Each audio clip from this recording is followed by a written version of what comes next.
Welcome to the Lunch Break ABCs, round number 2. I'm Brandon Eastman. You're joined today by myself, Christine Smith, Ben Albert, Andrew Biernat, and we're going to be diving into the topic of business bravery and the concept of balance in your business. These are very far-reaching subjects. This is episode 2. The first episode, we talked about how to authentically amplify your brand. It turned into a really cool conversation, so be sure to go check that one out after this conversation.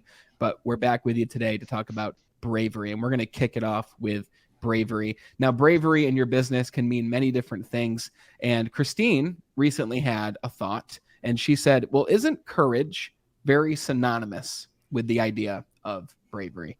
So, Christine, I loved that idea, and it would be only fitting for you to kick this off for us. Of course. So when I thought about this, to me, it was thinking about, the risks that we take as business owners, right? And I think it takes a certain type of person to do that. You have to have the courage to want to be like, okay, if this fails, like that's okay, right? It's not the end of the world. It might be at that time, but and I think that's a very brave thing for someone to do, because not everybody does it, right? There's a lot of us that out there that have built businesses and that they failed, or maybe they were successful and you build another one and that one was successful and then some weren't. To continue beating ourselves up all the time takes a lot of effort. And I think even being able to rise above, right? So some of us have taught ourselves how to no more negative self-talk, or to get out of our own heads, get out of our own way. That's how you get to that next level. And I think that takes a lot of courage to do that. It's hard to show the underbelly of being a business owner, but sometimes you have to, in order to be like, all right, what is it that's missing or wrong that I need to fix, adjust, go into a different direction, because what I'm doing right now isn't working. And I think that takes a lot of courage. That takes a lot of self-awareness to get to that point, rather than just being, okay, well, so-and-so is the reason it's not working, or it's everybody else's problem. You're acknowledging that it's something that you have to manage. It's a very unique situation too, for a business owner to have the cojones to be like, okay, we're going to do this. When did you know, though? And I think this is something that we can riff off of, because I accidentally started a business. I didn't go into this thinking I'm going to create a business that does this, this, and this. But when did you know, Christine, I am an entrepreneur. I am a business owner. I've got that DNA. I've got those skills. I mean, I would argue that a lot of business owners go into business and don't intend to. It just kind of happens because it's a passion, right? I personally have had the entrepreneurial spirit since I was little. It's been, I have specific memories of being like, I'm going to have my own dog sitting business and I'm going to make this much money and it's going to be great. I can build my own hours. I've always been that way. It's kind of strange. That was a thought I had in elementary school. But nothing really ever came to fruition until, much later, right? Being able to actually take that leap, to take it to that next level. Because I think a lot of people think about things like that, but they don't take an action. And I think in order for action to happen, it takes courage to do that, right? Because you're like, okay, I got half the people telling me I'm crazy, and I got the other half of people saying I'm going to fail. And there's only 2 people that actually believe in me, but I'm going to take the people that believe in me, or I'm just going to take 100% the belief in myself, and I'm just going to go do it. And then if I fall on my face, at least I tried, no one else can take that away from me. How about you, Ben? When did you discover that the business owner was who you were, but also how did you push past that initial, because I'm sure you've had it too, correct me if I'm wrong, but that initial fear of launching the business, launching the idea? Yeah, I mean, I couldn't agree more with what Christina said. Anyone on the live stream, I know people listen to the audio as well. Anyone on the live stream, I've got this goofy wig on in honor of Halloween. And honestly, I'm not the class clown. I'm actually, the other day someone told me I didn't smile enough. It actually offended me a little bit. I'm not the goofball class clown. So putting on a big fancy wig is a micro bravery. It's a micro fear that I'm going to be judged and look bad. And I didn't see myself as an entrepreneur. It's always been in my blood. For example, I'd always just kind of get in trouble because we'd had one way of doing. We had great playbooks at my workplaces, but I'd still be bringing in new ideas, and oftentimes that, if anything, my bravery was suppressed because I'd bring these new ideas and was told that no, we don't do that around here. So I had the entrepreneurial spirit, but I didn't really have the courage or bravery to be an entrepreneur most of my life. One thing I've been saying a lot lately is confidence comes with memories of winning. And I think that goes almost any massive thing, any statement. Bravery comes from memories of confidence. So if confidence comes from memories of winning and bravery comes from confidence, how do we get these micro wins? So forming an LLC was bravery for me. It was difficult for me. I didn't know what I was doing, but I formed the LLC, and really it was just a few $100 investment. It was a micro win. And then reaching out to strangers on LinkedIn took bravery, it took courage, but it was another micro win. And when you start networking with people, great people like the three of you guys in this room as well, you start getting more and more wins because you meet a great person, then they introduce you to two, you meet two more people, and you start stacking these wins. You start becoming more confident, you start becoming more brave, and the quiet kid who's not a class clown ends up putting on a wig on a live stream because you need to kind of put yourself in a weird environment and have these micro brave actions to reach to a point where you can be successful in business or just in your homestead as well. Being brave and showing bravery around your family is a leadership role you get to play every day in your life. Are you sure that's not your real hair? I wish it was my real hair. Oh man, I would love that. I would love it. It's Talking my about your real point beard. on being a class clown, right? I feel like I'm the opposite camp. I feel like I was always cracking jokes and getting in a little bit of trouble. And for me, bravery is an interesting topic, especially in the realm of entrepreneurship, because I have this like compulsive need to be different. And I always want to go the opposite direction. When most people are going to go this way, I want to go the opposite way. That's just whether it's my nature or just my upbringing or what. That's what I prefer. And so for me, I started realizing I had more of an entrepreneurial spirit when I was in my second career. So I started off in sales, moved to personal training, and worked in my brother's business for 8 years. Loved it. Was a blast. Learned so much about people, about the human body, about the way that we function, not just on a physical level, but on a mental, emotional level. And the longer I was in the business, the more bored I got with kind of the bread and butter of the business, right? Just talking about food, talking about exercise, nutrition, how to do all that stuff. And I started getting more interested in business. I started getting more interested in, okay, well, how are we going to market this? Or okay, so we're going to hold the seminar. How are we going to get people in? Okay, nobody showed up to the seminar. Why? Let's diagnose that. And then doing a lot of these intrapreneurial opportunities within that business. I wrote a book, actually ended up writing 2 books, created coursework, did a whole bunch of other stuff, right? Created these kind of different divisions almost within the business that were money-making opportunities. And so I was like, okay, there's definitely something here that I enjoy, but I knew long-term that fitness was my brother's dream. That was my brother's passion. That's what he loved and he enjoyed. And I like it. I don't know that I love it to the extent that he does, right? And that told me a lot was, okay, this is something that I want to do for myself, and I like doing it with and for other people, but to build my entire career off of that one rock, I kind of knew that I need to do a little bit more. I need to do some more personal exploring. And that's really where I'm at with entrepreneurship. I'm using entrepreneurship as my opportunity to learn, to grow, to test things out.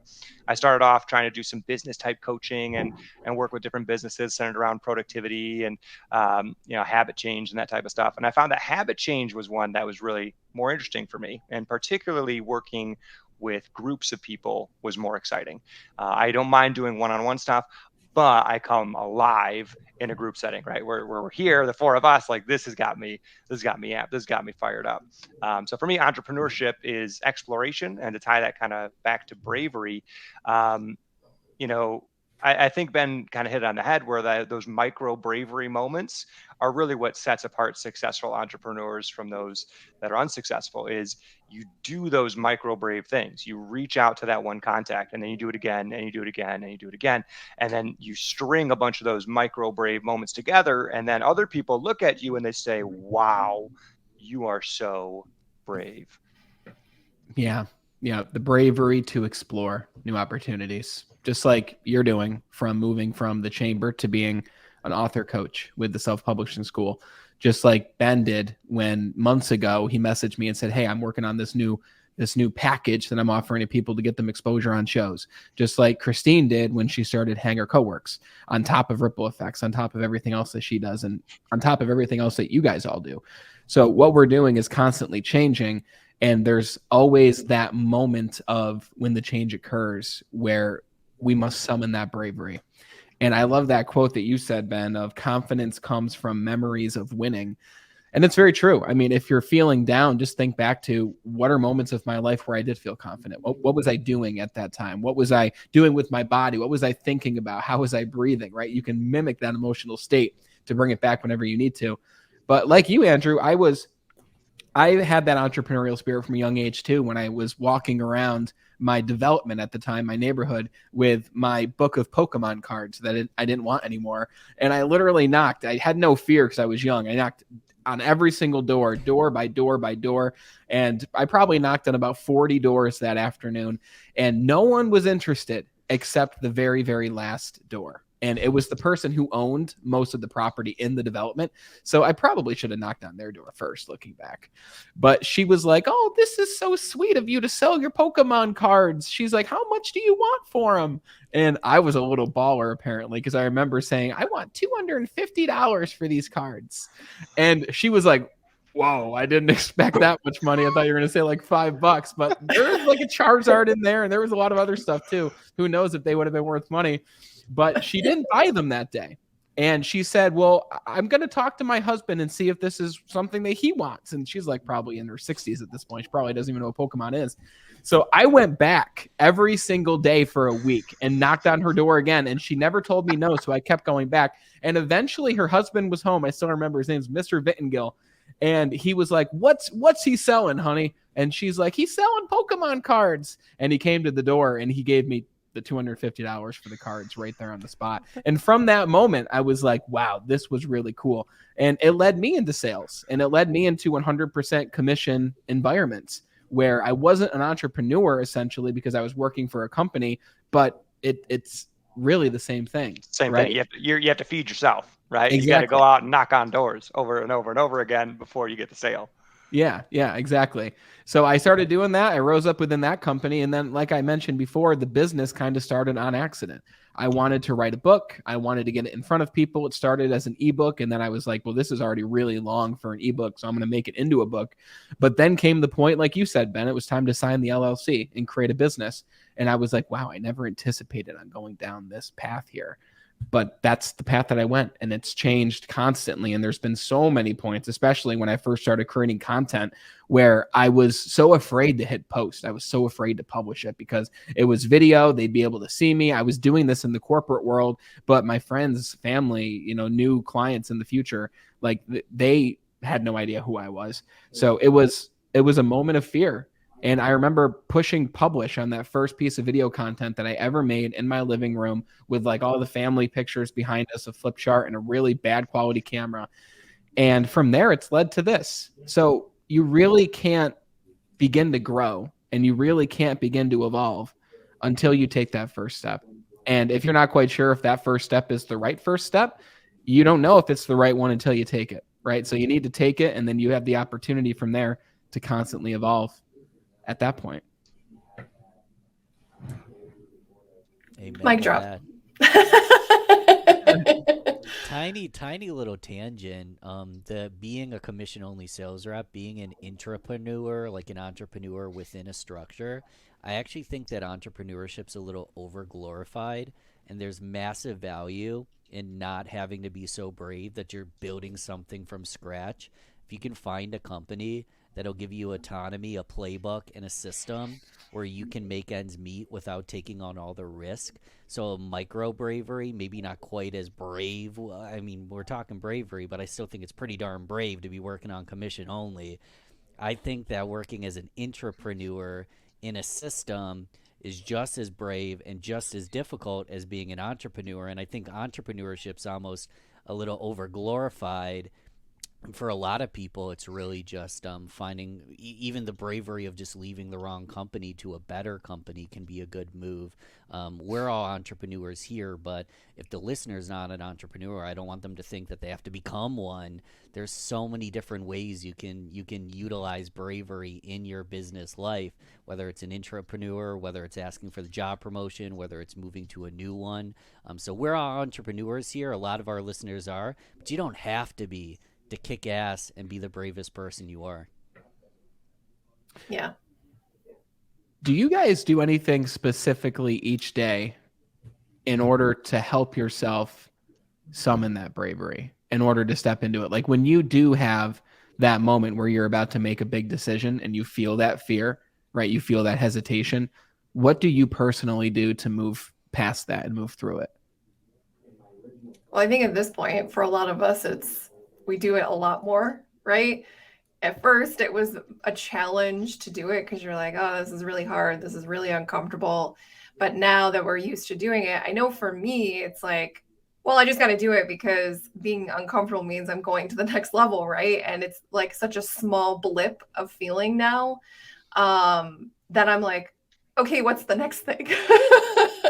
When do I go to the next, that next step or that next level or, build whatever that next business is? Or I think it's, just for me, it's like repetition, right? Like you get better at it the more that you do it.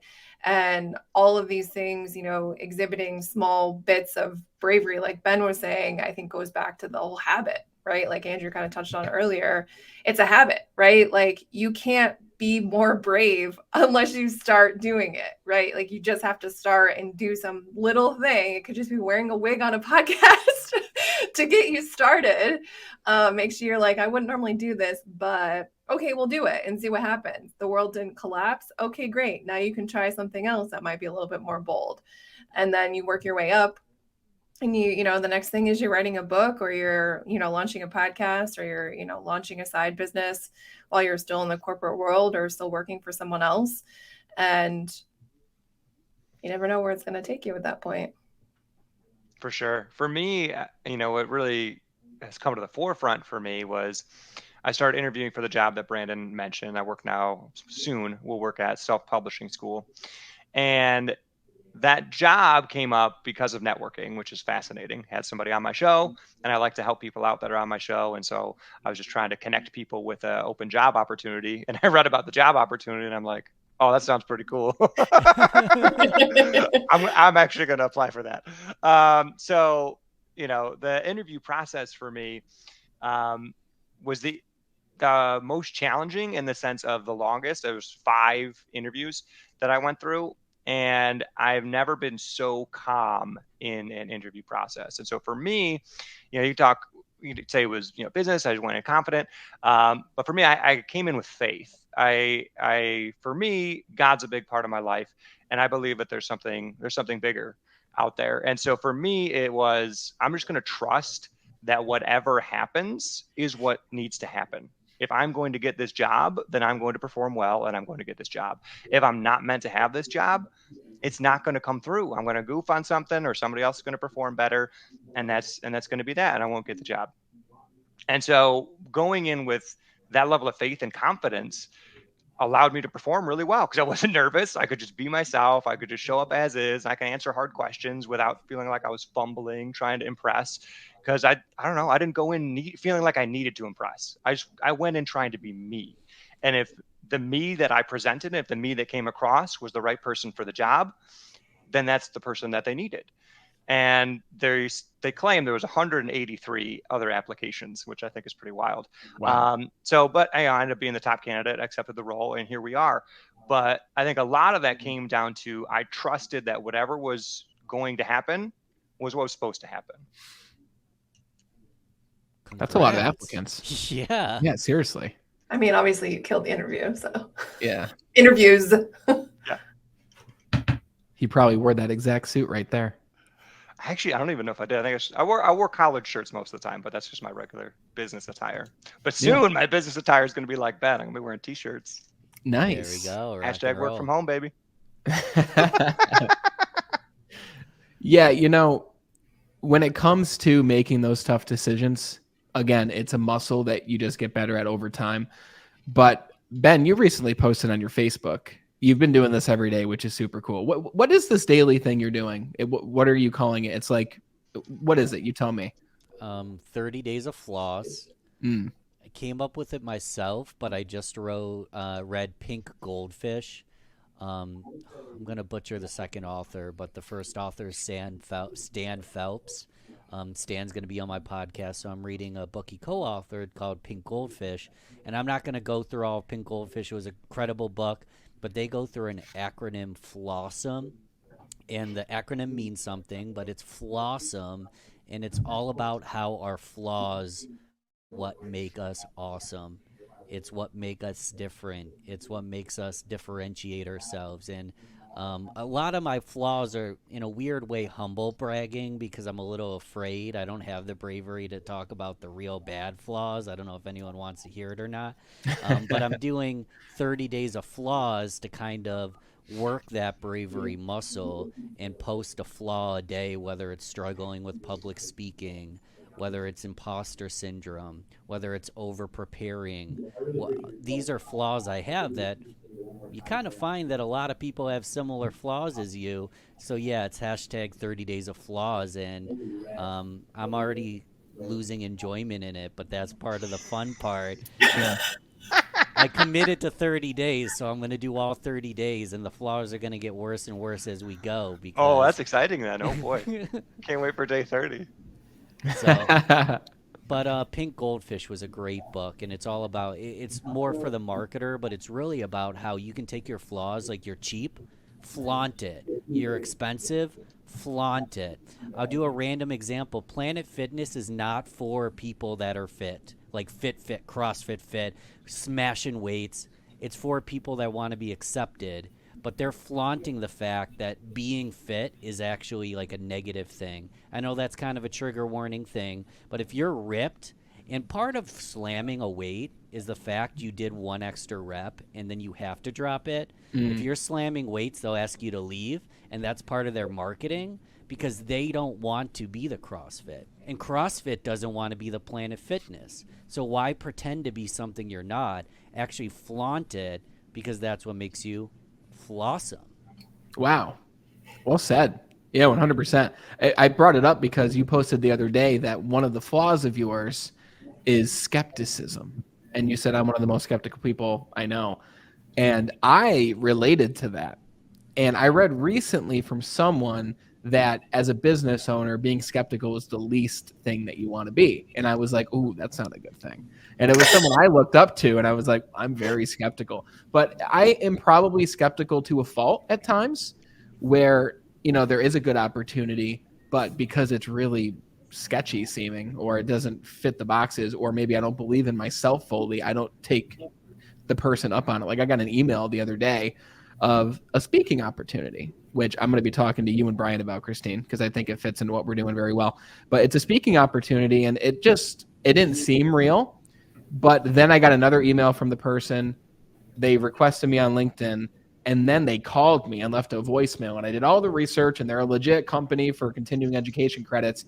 And I'm just thinking to myself, I almost missed an opportunity to speak because of my own skepticism. And even if you are someone listening who is skeptical, it can be more difficult to make these decisions where bravery is required. But what I found helps me as a skeptical human being is make the decision and focus on what you can actually control. Like I know if I launch a new product or a new program or whatever it is, I know that I can't control the outcome. The only thing that I can control is launching it, putting in the activity to make it as awesome as possible, testing, see what's working, what's not working, and changing things when I can. But I've also found that outside of business, maybe this goes into the balance category. I don't know. We're going to get there. But outside of business, I found that focusing on other things that I can control has helped me in business. Like when it comes to working out, like we were talking about, I know that when I'm going to the gym 3 days a week and walking every single day too, to get at least 6,000 to 10,000 steps, I am much more brave in my business when I'm focusing on what I can control with my physical body. The same thing goes with when I'm spending ample time with my wife and making sure that she gets the quality time that she wants and that I want. I know that I'm more present and more effective and more powerful in my business. So if you're someone where you're feeling not as brave when it comes to making a business decision, or when you're thinking about starting the business or doing something new, even if it's a career with a company, focus on what you can control away from your business, because that will make you stronger when you're actually making those business decisions themselves. One of the things that we've brought up a couple times with Bravery has been showing up as you are, showing up as yourself. I think Ben and I both talked about that. And I think maybe that'd be a good kind of piece to end with on the Bravery segment. So I guess for you, Christine, when you hear showing up as yourself and being brave and that genre, that vein of things, what comes to your mind?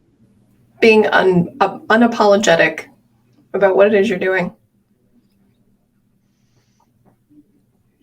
So how do you do that? How do you be unapologetic? You dye your hair purple. That's right. That is right. Well, it's actually that's such a good point, right? My little sister did that, literally that exact same thing. She dyed her hair purple, and I thought it was just it's like a phase or whatever. Cool, right? Purple hair. And then I proposed to my wife, and we're getting ready to get married, and she's gonna stand at the wedding, and I'm like, hey, can you just tone down the purple just a little bit, just so it's not as purple when we look back in 30 years? And she had like a breakdown, right? It came out of nowhere. I'm like, whoa, it's just hair, right? But to her, it was identity, right? It was very different. And so that to me, my wife later was like, you're an idiot. Why did you say that? But the thing is, it seems like such a simple thing to people, but people do certain things because of that little bravery piece. Like, okay, when I was getting divorced, usually women always do some drastic hair thing. And I just kind of went the other direction. I was like, I'll do unicorn hair first. And then I gradually went into the purple, and it literally became like a part of my identity. Like I was known as like that person with purple. I know it's not purple right this second, but a couple weeks. But it just became a part of it. And then it almost allowed me to be more of myself around people, because it's like the purple hair gave me like permission, I guess, to do that. And I had people like you told your sister to tone it down. I've had that my entire life. I've had people who are like, just tone it down. You laugh too loud. Like you're too loud. Take it down a notch. And I'm like, purple isn't down a notch, right? Like, no, I'm going to go the other way. I'm just going to bring it up a couple notches. If you don't like it, you can leave. You can close your eyes. I love that. I did the same thing. So when I was in college, went through a phase where I'm like, well, I don't really feel like paying for a haircut. Let's see what my roommate can do. And so I got a mohawk, and I loved it. I absolutely loved my mohawk. I had a couple of different ones throughout the years, and I'm considering bringing it back, because it was just so much fun. And you just show up as you are. And here's what I like: whenever you have something that's a little bit out there, for me, it's like a litmus test, right? Is I'm putting myself out there. And now when people come to interact with me, I get to learn something about them right away.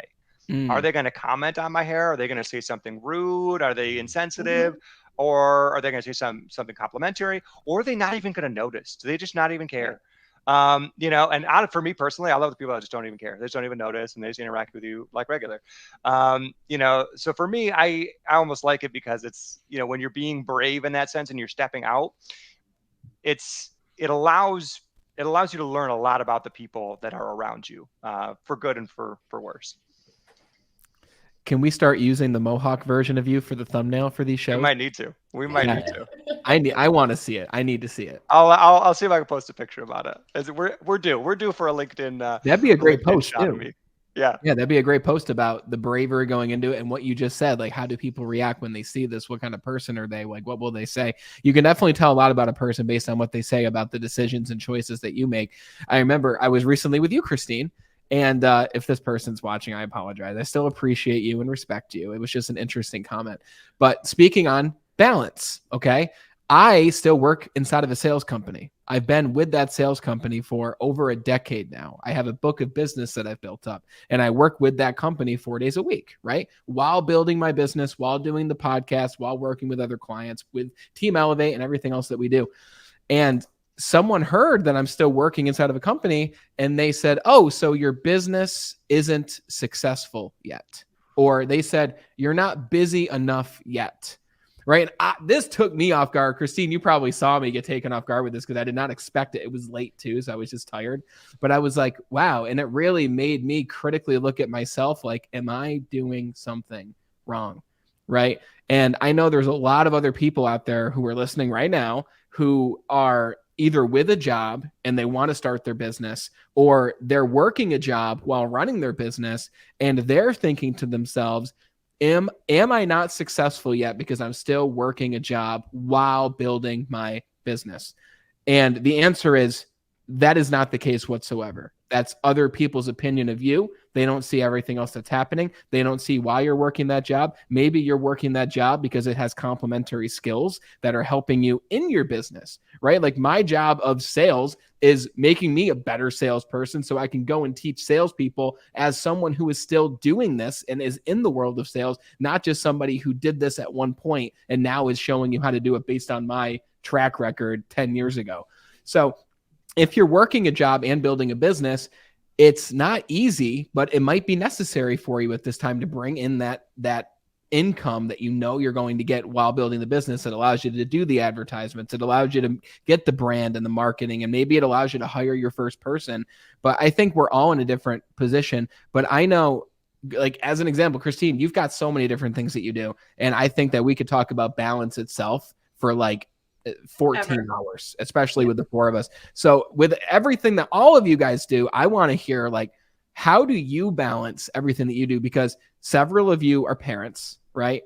Ben, are you a parent yet, Ben? I'm not a parent yet. Okay, so we have that in common. But Andrew and Christine, you are parents. Like, how do you even balance a business with parenthood, but also with a job? Like, Christine, I'll let you take this because I've mentioned you a few times, but like, how do you think of balance in your business?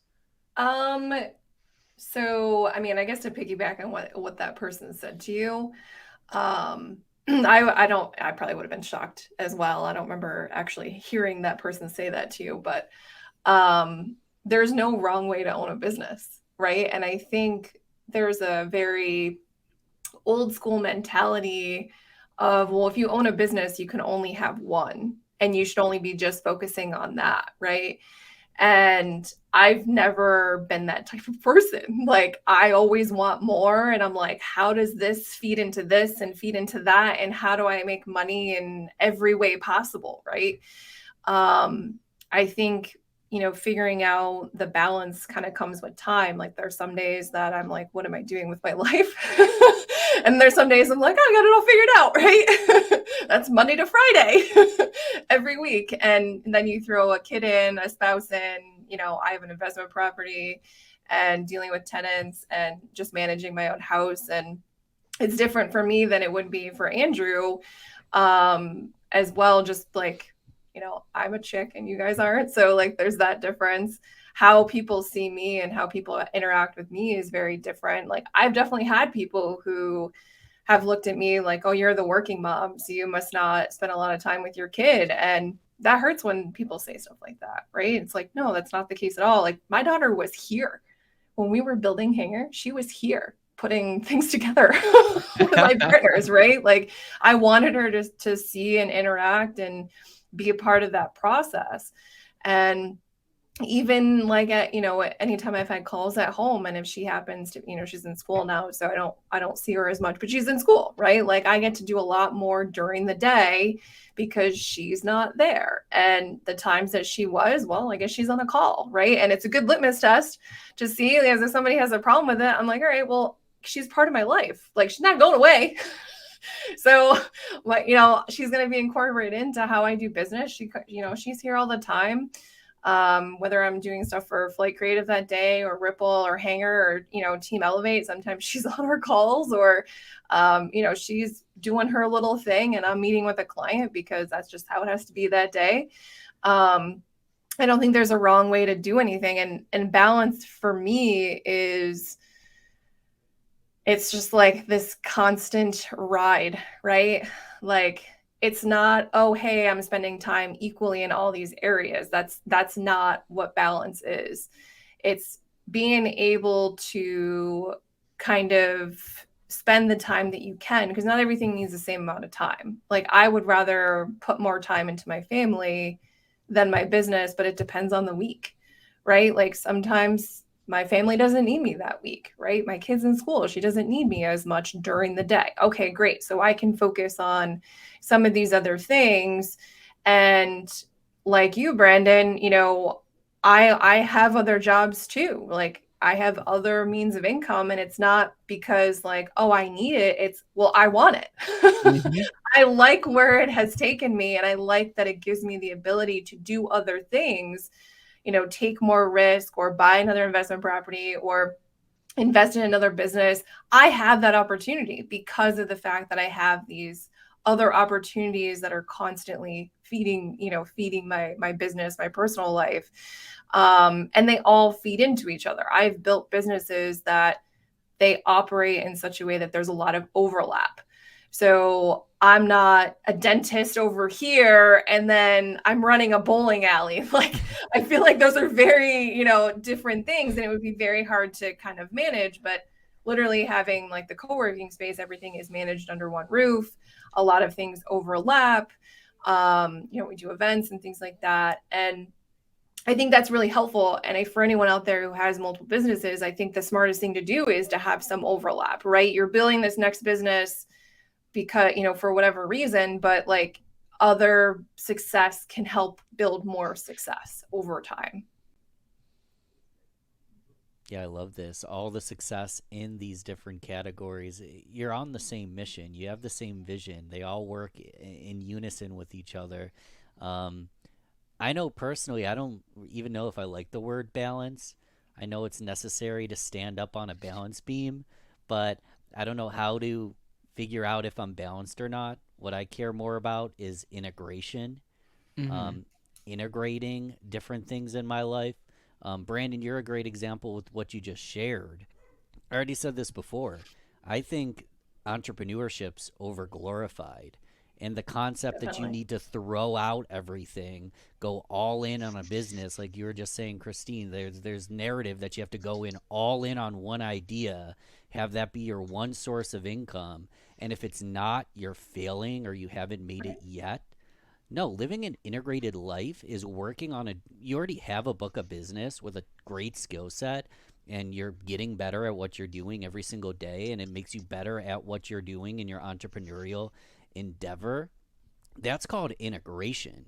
And you don't have to figure out balance 50 here, 50 here. As long as your decisions, I'm talking about Brandon right now because he's a great exemplar for what I'm talking about, but the podcast, the training, and your current sales role that you're working 4 days a week is all integrated into being a better person. So it's almost like balance isn't even a necessary conversation. Am I integrated and in alignment with where I'm trying to go? And then it's kind of just like, we're all going to have our own way of balancing act all these different endeavors. Andrew and I met him. Andre Young spoke at the Growth Now. I don't know if you were going to bring this up, but he spoke at the Growth Now movement, and he says work-life harmony. Harmony. Yeah, I was just going to say harmony. Yeah. So you guys got it. I've heard work-life blend. Anything almost but balance, because balance creates this teeter-totter metaphor that you're either in balance or not. If I want to live a life of integration, I need to be looking at work-life harmony and ensuring that I have harmony and fulfillment in each of my tasks, so my home life doesn't ruin my business life doesn't ruin my home life. Everything I do is integrated in the harmony of what I'm looking to accomplish, acknowledging that I might have to make sacrifices. That's another big misconception. People think that everything's going to come easy and you just need to do what you're passionate about and you'll find your purpose and you're off to the moon. No, you're going to have to do crap that you don't enjoy. You're going to have to do crap that feels out of balance with the harmony you're trying to create. But you have to have that awareness that doing this busy book work or taking on expense or risk or being brave might feel uncomfortable. But if it's in harmony with what you're trying to achieve, there's no balance sheet. My balance sheet, I'm on a total tangent. This is how my brain works. My balance sheet sucks right now, but I also just invested a lot of money in training and tools that are going to get me to the next level. So my balance sheet looks like I'm screwing up, but I realize that I'm in harmony with what I'm going to accomplish by buying this training and investing in myself. So the balance sheet doesn't look good. I look out of balance, but I know inside that this is exactly what I need to do. It's really hard to define. I mean, Well, I think, oh, go ahead. No, go ahead, Andrew. I was going to say, you brought up the idea of investing. And I think that's powerful because we look at money, right, as a thing where if you get enough of it away, it can start making more of itself, right? And you look at our relationships, you look at our work, we invest things in them. We invest money, we invest time, we invest effort, we invest emotion. And those investments sometimes are at different phases, right? I like to look at my family. And I know that if I'm not regularly, consistently investing in my family, there are going to be problems. I've seen where if I'm not present as much, if I'm not as focused with especially my oldest daughter who's 4, if I'm not spending focused time with her, she's just more upset. She just has more problems. She just struggles more. She needs that attention.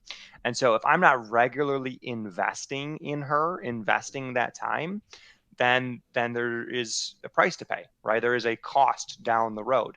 And I think with everything that we're doing, there's different times of intense investment, and there's different levels of investment that we need to go through. If you have a family member that's in crisis, that is going to take a lot of your investment. You're going to have to put a lot of your chips into that pile. And if you're starting a brand new business venture, you're going to want to put a lot of your focus in there, possibly to the detriment of some of your relationships in the short term. The key is, what are you doing long term, right? Medium term, because short term, things go up and down, things change. And you just got to be careful that you don't continue to make investing type sacrifices in the short term that turn into medium term sacrifices and then long term sacrifices, because there is a price to pay for those people that do go all in on the business, right? Become that business workaholic. I've seen a lot of people get divorced, but also have very successful businesses, right? And there's a price to pay, right? You can have that successful business, and I believe it's possible to have that successful business and not get divorced, right? It may take you a year or two longer. It may be a little bit longer, but really at the end of the day, who cares, right? You're only running your own race. We're all doing just our own work. We're all doing our own thing. And if you get to retirement 1 year earlier, or you get to that $1 million mark 1 year earlier, it doesn't really matter. Right. So I think understanding what really matters for each of us is what's going to be critical for finding that quote balance. Right. And if you're very fully aware of what's important to you, it becomes very easy to know what to say yes and what to say no to. I remember when I was younger and single, I would look at a lot of the married people or the people with kids, and they weren't very fun. They didn't want to go out. They didn't want to go do stuff, right? And I'm like, oh, come on, And occasionally they would come out, and there would be a huge deal for them. It's like, oh man, I'm out for the month. This is my time. You know what I mean? I'm like, man, that's so sad. But now I'm in that spot, and I get it. And I really get it, because I have to be very purposeful with the way that I invest my time and I invest my attention.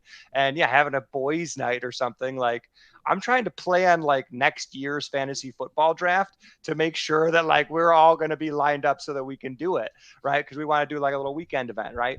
But because it's 12 guys coming together and we all have families, many of us have kids, and it's a lot to try and get scheduled. And so I think the investing analogy right there, Ben, was perfect. And I think what you said, Andrew, about the intentionality of things, I think is something that's extremely important when it comes to finding harmony. Like, you have to have intention. most people, and I say most people in the kindest way possible, because I don't think we do it on purpose, but it's just not something that we've learned. We don't learn how to intentionalize the things we're doing. And I'm talking across the board, like, how you prep meals through the week, or think about, like, it's an ongoing agony of, like, what are we having for dinner, right? Okay, well, if that's a constant problem, well, how do you solve it so it's not a problem anymore, right? And release that brain power so you can move it to something else, because any problems are going to cause a fog in your brain, right? And are going to prevent you from doing other things. So being more intentional about the things that you're doing, whether it's building a business or businesses, actually taking the leap of not working for somebody else anymore. Okay, well, what does that look like when you do that, right? Do you have enough money saved up? Okay, what does it look like in the next 6 months in your business? How is your family going to react to any of these sacrifices? Do you even have to make those sacrifices, or can they be tweaked so everybody stays happy, and you're not having to sacrifice your spouse or your kids for this pipe dream that may not actually happen because you don't actually have a plan, right? And I know what Ben was saying earlier that I wanted to comment on is, a lot of this reminds me of, like, the Marie Kondo way of cleaning, right? If it doesn't make you happy, get rid of it. Well, the same thing applies to everything else. Spark joy. Yeah. Does it spark joy? Is the end result going to lead to ultimate happiness, right? And I think that is what we are all doing to a degree, right? Whether it's intentional or not. But the reason why we become business owners, or the reason why we want to open up a business or two, or we get married, we have kids, is because we're trying to continue to build that level of happiness, right? And I built a business because I want my own time. I want to be able to spend time with my family. Or all those things actually happening, right? And if they're not, okay, well, have you made adjustments accordingly so that those things can progress in that direction? And making slight adjustments, I think, is important, because making a drastic adjustment, you may have gone too far. Like, okay, don't go the other way. We don't want to have, like, a complete, reaction to something that was unnecessary. But, having that mentality of, okay, is this actually going to make me happy? Let's look at, okay, 30 days, 120, 365. Okay, 3 years down the road, is this going to put me on that path? And I don't think the intentional mind track is there for a lot of people, thinking like, well, I just want to be a millionaire. But why? Mm-hmm. Why do you want that? For financial security, so you can take your family on vacation, so you can put your kids in college because your parents couldn't do that for you? Like, what is the reason that you're taking all of these steps and taking the time? Is it actually going to get you to the purpose that you originally had envisioned? Yeah, that looking ahead is so important. And even to your point and Andrew's point, looking ahead 3 years and asking yourself, what do I want my day-to-day life to look like in 3 years? You can't pinpoint exactly what you're going to be doing, because things will happen that you don't expect, right? But again, focusing on the controllable, if you could have the ideal outcome for your life, your ideal lifestyle, the house that you're living in, the car that you're driving, the business that you're operating, how you're running the business, are you running it from home, working for self-publishing school now where you get to work from home? Are you still driving to a place of business? Like, what do you want your life physically and your day-to-day activities to look like 3 years from now? And I've been putting a lot of thought into this, because we just talked about, I still work for a company and I drive, it's 50-minute round trip to and back from this company 4 times a week, which I like right now. I love what I do, and that fits into my schedule. But we recently found out, and I've already told our families and everything, so I can release it for the first time on the podcast, I have a baby on the way. So Congrats. Thank you very much. Oh my goodness, here we are 50 minutes in. Holy smoke, we should have done the whole show on this. Listen, she's putting a lot more work into it than I am, or than I did. So again, thanks for the congrats. But like, I've been why did we choose balance and bravery when we could have chose babies? Baby, that would have been a perfect topic. So it's made me a lot more intentional about what I want my life to look like now that I have a baby on the way? Do I want to be driving 4 days a week? Or do I want to make this my full-time business? Is this now the time to go all in on this one avenue, this one aspect? So the point I'm making is your life will change. Therefore, your goals and what you want your lifestyle to look like, it will also change. The one place that I know I definitely don't ever want to be, and I've run into this many times, is coming from a place in my business of disparity, right? If I don't have this full-time income and now I have to earn income with the business and it has to be at a certain target each month, you are speaking to prospects and you're speaking to clients from a very different place than a place of comfort, and a place where you have the money coming in. You don't care if they become a client or not. And I recently, for the first time ever, had to tell someone that I didn't want them on my show anymore because they were going to be a guest. And again, I've already mentioned this to this person too, and it was very difficult for me to do, but they were going to be a guest on my show and I had to reschedule for whatever reason. And their message back was just, it was a very strange message, a message of, well, I was really hoping it would happen this month because my program's coming out and I wanted to talk about my program. I need to fill my program. I only have this many people. I need this many people. And it's like, girl, I don't even want you on my show now to talk about your program and to talk about filling it with clients. Like, you're obviously coming from a place of, if this doesn't work, you're going to be in a bad place. So why did you put yourself in that place? Right. So again, the point is your goals will change as your life changes, but just, if you're coming from a place of disparity, and don't be afraid to ask people, do I sound desperate, or did I sound desperate when I talked to you about this, or ask a friend. And this is why having a circle of people who are like-minded, like us, is important. But always be coming from a place of abundance, a place of prosperity, and a place of what we've all been talking about, of integration, which is a beautiful word. I think that's a great point. Just the idea of being confident, being whole, understanding that whatever that new opportunity is, you don't necessarily need it, but it would be nice to have, right? Kind of, reflecting back to my interview process, same thing.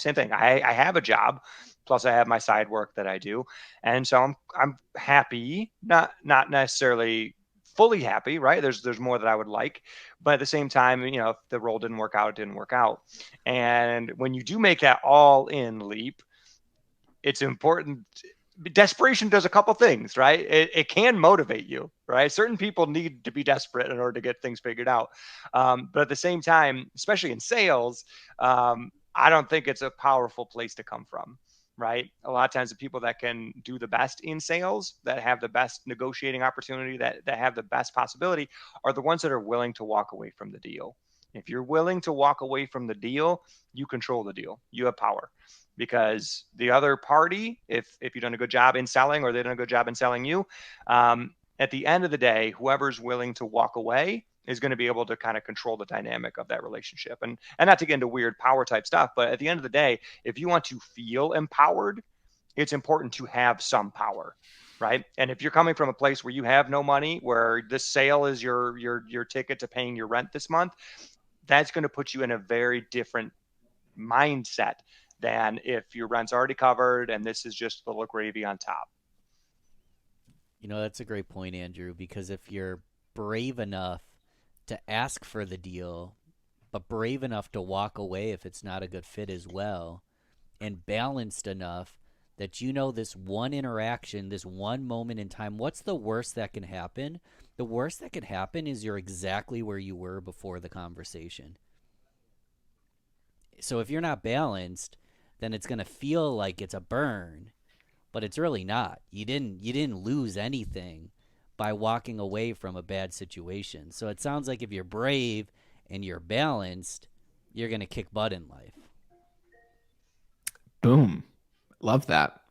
In these last few minutes, it might be fun to do a round robin and if we had to give one piece of advice or one strategy or one anything, and it was rapid fire, if it came to bravery or balance or integration or any of those things, what would it be? And since you just went, Ben, how about you? What would be the last final piece of advice that you would give? I wanted to go because it's simple. Just write down what's the worst that could happen. What's the worst that could happen? And it could be anything from asking someone out at a date. Guess what happens if they say no? You're back to where you were. You're still Asking- single. Exactly. Even if it's forming an LLC and it's a couple $100 investment, what's the worst that could happen? You lose a few $100s. If you can write down what's the worst that can happen, imagine what that terrible circumstance is, and you see it's actually not that bad.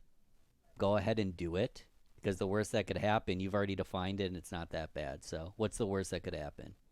And what's the best that could happen, right? Like both of those things. What's the worst? What's the best? The best is going to be way up here. The worst is likely going to be where you are now, or maybe a slightly lesser place. So I really like that, man. Yeah. Good stuff. I'm too skeptical. I'm too cynical. You're right, though. You're right. You really are. How about you, Christine? I would say practice. So to be a, very brave person, you have to just practice, right? Do little things, kind of like atomic habits, right? You start little and you build up from there, and it just gets easier over time. And then, with the balance side of things, I would say being intentional. You got to be intentional. You can't just throw things against the wall and be like, well, hopefully it figures out. Hopefully it works, right? Like, have a little bit more intentionality behind it, and what's the worst that could happen, right? Write it down, and it's not going to be that bad, right? You're going to always recover from something like that. Totally. How about you, Andrew? For me, I want to touch on the balance piece and going back to work-life harmony, things playing together. I think it's important that we understand there's always seasons to things. There's always going to be times of hardship, whether it's in your marriage, whether it's with your kids, whether it's in your job, whether it's in your faith, whether it's your emotional mindset, whatever it is, right? We're going to have seasons of difficulty. I think we talked about in the last show. I tore my Achilles tendon about 3 months ago now. And it's just been a physical season of difficulty for me. And that's hard, right? I grew up, as an athlete. I'm used to being able to move around, do whatever I want. And I'm still limping and I hate it. But at the same time, it's just the season that I'm in. And so what's important though, is that seasons, we live in upstate New York, and seasons here are very nice. We have a winter season, a little bit too long, but it's fine. And we have a spring season, we have a summer season, we have a fall season. Each of them is very distinct. They're all very different. And what's powerful about that is eventually they end. Eventually summertime ends. Eventually fall is here. Eventually fall ends, and then it's winter. Eventually winter ends, and there is a spring. Right, it does come. Things do thaw out. So as we go out and we make our intentional choices, as we work on our businesses, as we do the side hustle, as we advance in our career, but as we work on building our family, as we try and save for a home, as we try and buy an investment property, or whatever the next exciting thing is in your life, understand that you oftentimes have a lot of control in how long a particular season is going to last for. If I'm not doing my physical therapy exercises, my difficult physical season is going to last longer, right? If I'm not intentionally investing in my family, I am going to have a season of hardship, or maybe many seasons of hardship when it comes to my family, right? And then same thing with your work. If you're not doing those small little brave moments for a long period of time, you're going to have seasons that are going to feel like a cold winter. And at the same time, as you're working on building a business, you may need to spend less time with family, right? But make it clear that it's a season. Because if it becomes a lifestyle, if your season of sacrifice becomes a lifestyle, there will be a higher price to pay more than likely than you want to. Well said. Yeah, I'm going to take it from there and say the same thing. It's also on Bravery. And something that really has come in clutch for me, both as an entrepreneur and in working with a company, because you can do this for both, is once you find that something works well, give it to somebody else to run for you. Create systems inside of the business. Since February of last year, I haven't edited a single video. Like, I haven't done any of that.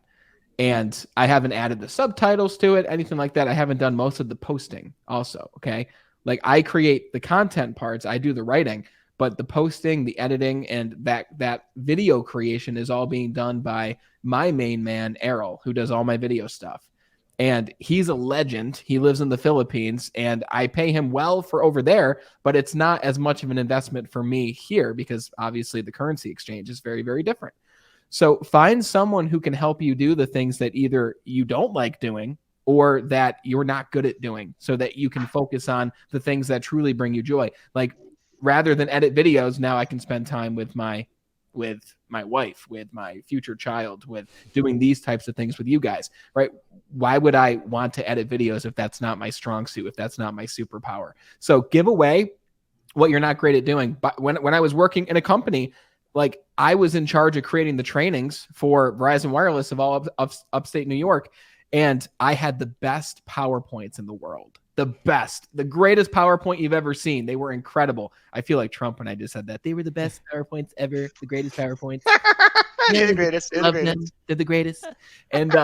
And my boss was like, Brandon, you're great at making PowerPoints. And I was like, you want to know a secret? And he's like, what? And I was like, I haven't created one PowerPoint since I started working here. And he's like, then who is making the PowerPoints? And I was like, someone on Fiverr for $50 has been making every single PowerPoint, and they are legendary. I said, why would I put 5 hours into making this when someone else can do it for $50? So delegate what you're not good at doing. And just like what you said, Andrew, just keep getting better every single day, 1% every single day. After a year, you'll be 37% better. After 5 years, astronomical differences.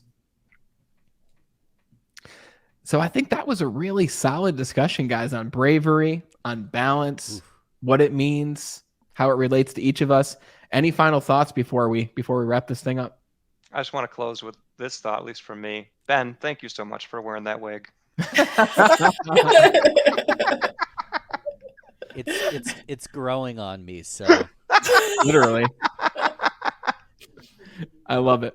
It definitely spiced things up. It was a very fun episode. Round 2 is eventually in the books. I hope you guys enjoyed the episode. Be sure to share it if you found value from it, and be sure to tune in on the 3rd Thursday of next month, or the 3rd Wednesday of next month, when we go live again.